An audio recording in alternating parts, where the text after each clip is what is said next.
the island, we do it all in style. From the mountains to the ocean, windward to the leeward side, cause it's breakfast with Bob. Poncho Man, everybody! Welcome back to Breakfast with Bob, day one from Kona and Huggo's on the Rocks. My name is Bob Babber, brought to you by Master Spas. SFuels go longer, HOKA Let's Fly, deboer wetsuits, Form Smart Swim Goggles, Zoot Sports, original triathlon brand, Quintana Premium Plus Sports, and our Challenged Athletes Foundation.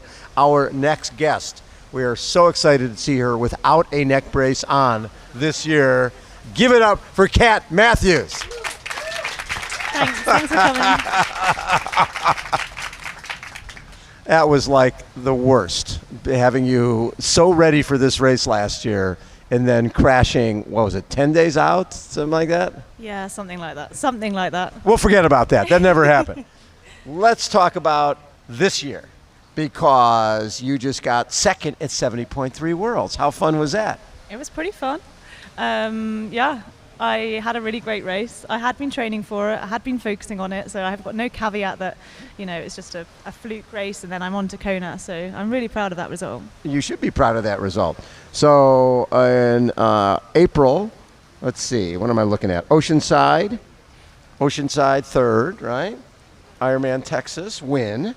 Then we don't care about the World Triathlon long distance thing. U.S. Open seventh. Right? And seventh in those U.S. Open or Canadian Open or any of those Opens, you're racing all these Olympians and ridiculously fast people, and you're focusing on long stuff. So you had to come away with that feeling good? No, not particularly. Okay, you didn't have to come away from that feeling good. You came away feeling pretty crappy. Pretty rubbish, actually. Yeah, I had a really bad race. It was 2 weeks before Lati, so I guess I've got an excuse there, but at the same time, I'm not sure what happened. Bad day. Bad day. But what'd you take away from that led to great performance in Lati? That Milwaukee's a really nice city. Nothing else. Nothing else. Milwaukee's a nice place. Jan had a good race. Exactly. But besides that, it's like, let me get out of here and get to Finland. Yeah. So getting into this sport to begin with. Let's go back to that, since we don't want to talk about next stuff. Talk about getting into the sport, and what was it about this sport that drew you? The real story is that I was serving in the British Army as a physiotherapist, and you sort of get the opportunity to try different sports. And I saw that the triathlon could be quite good, because you get to go, if you're good enough in the Army, you get a Wednesday afternoon off. You might even get the whole day off. So I saw this as an opportunity to go and mess around, have fun, do a triathlon. And then I realized that there was a 2-week camp they did every year to Cyprus. And I thought, wow, I'm going to get good enough just to go for 2 weeks on this training camp in Cyprus. So that's all I trained for a couple of months, got good enough. And then just into the spiral of the triathlon hole. You came to the dark side. Yeah. So you went to Cyprus? Went to Cyprus, met my husband, Mark, dreamboat. Dreamboat? And yeah, spiraled down, gave up hockey. The next year I was sort of semi-committed to triathlon for a bit, and then became good enough that the Army were like, you do you, focus on your sport for a bit, see where you can go. And then again, that's the same sort of time I turned pro. And then again, the spiral of professional triathlon, 2019. So 2019 is you go pro. And when did you start feeling like, okay, I belong here, I can be one of the best? It was challenging, obviously, for everyone in 2020. But I had really incredible, I was super grateful and really happy and proud to sign with the BMC team at the end of 2019. Yes. So all of 2020, I was desperate to race in this, really cool team kit. And I got that opportunity in Tallinn and then Ironman Florida later in the year. So winning Ironman Florida, I was like, oh, okay, I'm okay. I'm quite good at this. So that was that. Okay, I'm going to go to Kona next year. Obviously, that didn't happen. 2-3 years later, we're now here. You're now here. So this will be the first Kona, finally. Kona debut. And I know you were asked what you learned from watching this last year, but you and I were in the VIP area just sort of not really, I think we were watching a football game or something else. What the thing was going on. I think the race was on the screen. But we really weren't paying much attention to it. Because there was food and drink. In and out. Yeah. So you didn't, from being here this year, how long you've been here? This year we've been here a week. A week. So we wanted the full 2 weeks to sort of acclimatise, time Yes. difference, heat, all of that. And what's it been like? Um, Because you didn't get to train on the court. Last year you came here after you got hit. Yeah. So you really never got to train here. Honestly, it's been awful. Really? Yeah. Because? I was really naive. I thought I was really heat prepared. I thought I'd put all the time and effort into it all. And I arrived and I didn't sleep for a few days. I got properly overwhelmed by the heat. I couldn't train. I couldn't push power. I couldn't do anything. I was so grumpy. Sorry, Mark. Now it's fine. But this last week, not great. But you're feeling better now. I feel great. Now you love this place. Yeah, I love it. Now it's great. It's the best place ever. Yeah. That's great. But I mean, you've trained and raced so well in Lanzarote. This is similar. You've dealt with heat, right? That's what I thought, but no. It doesn't work that way. The wind is different. The climate's different. It's just different. And I think the time difference is a biggie. Oh, yeah. It's a long time coming from Like where 11 hours. 11-hour difference. Yeah. So it takes a few days. That's good you came 2 weeks ahead of time. Exactly. So now you're Hawaiian time. You're Exactly. golden. Yeah. This year, like we talked about, with the U.S. Open and with 70.3 Worlds and kicking off the season with Oceanside, but I want to talk about the 2022 where you 70.3 Lanzarote, and then you're at St. George. You get second at World St. George, right? And that was a huge one. It was a big one. Between silver- Daniela and Anne, that podium was heart-filling. Right? That is very cool. And that was like the perfect day, 8:43.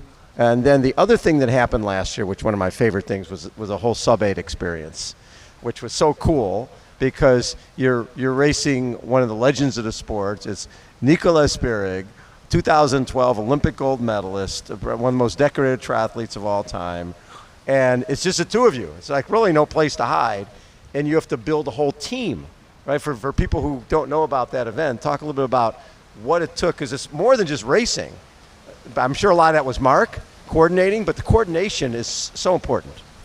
Yes. The logistical challenge of that was hard. I didn't see most of that because obviously my focus was on the St. George just 4 weeks before. So Mark took over that role, brought together a team of 10 athletes, some triathlon friends, more dream boats, and some domestic cyclists. Obviously they were the sort of key to it all, is the cycling element because of the drafting. So we could use those 10 people however we wanted for the swim, bike and run. And the target was to go under 8 hours. I predicted that I could do a 7:31, and I think we did a 7:31.50. Pretty impressive. Yeah. Yeah. So in Finland this year, you've got a chase pack, Daniela Reef, Paula Finley, Emma Pallant-Brown, yourself, Taylor Nib's off the front, Imogen Simmons is in second, and you guys are chasing. Talk about how that race played out, because there's a lot of back and forth. So from my perspective, there was always the Taylor out in front. We actually didn't know Imo was out there. Yeah. And so the sort of chase pack on the bike, Oh, so you think you're just chasing Taylor? Yeah. Oh. I mean, I sort of had an inkling that maybe there was someone else, but maybe we didn't give Imogen the credit that she, rightly deserves. And so me, Paula, and Daniela mainly did the work until Daniela, I think, decided she wasn't feeling great. So then it was more me and Paula doing the work, just switching a bit. And then I was pretty confident coming off the bike that the only real risk there was Emma. And I guess I didn't think Emma would run as well as she did. But at the same time, you still have to beat someone when they're 6 minutes or 5 minutes up the road. So it was a real challenge. I thought Emma was going to come past me. She didn't. Happy. And you got second. Yeah. That is very cool. So your goal, since this is the first time out, you're not the type of person who goes to a race going, well, I'll just feel this out. You're a person who's a racer. You come here to win. That's what you do. I'm assuming that's the way you're looking at this one. I think I go to a race with a realistic sort of goal. So Okay. I'm happy to turn up to a race and think a podium here would be incredible. A top 5 here would be what I want. You know, I turn up to Oceanside at the beginning of the year. I didn't think that I'd get a top 5, and I was happy to say that. It's really cool to come to a race and genuinely believe that with the right tactical decisions in some sort of world, I could win, or I could be in the position to fight for the win. Yes. Right? Yeah. You put it out there. You can win this race. There's no reason why not. That's a goal. So you're running.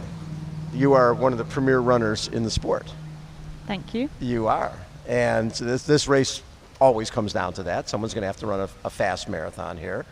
And you've run in the 240s, right? Mm-hmm. You can do that here. No pressure. Thank you. I agree with you. Don't you think? I can. Oh, it's hard to say. I have no idea. Right. On paper, yeah. Right. No Absolutely, question. sure. But I guess it's naive of me to assume that, you know, of course, if you run a sub 250 somewhere else, you can just run it here. There's a reason why the run course record is 250. Yes. You know, Mirinda is an excellent athlete, and no one's beaten it, even in the era of carbon shoes yet.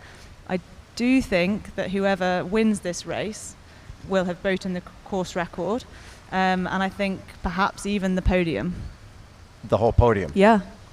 There's no question about it. I mean, when you steel sharpens steel, the depth of this field, there's enough people who are going to come off the bike potentially within a couple minutes of each other and be pushing to stay ahead, pushing from behind. It's really exciting. It's really exciting. Yeah. And how does Taylor Nib change things?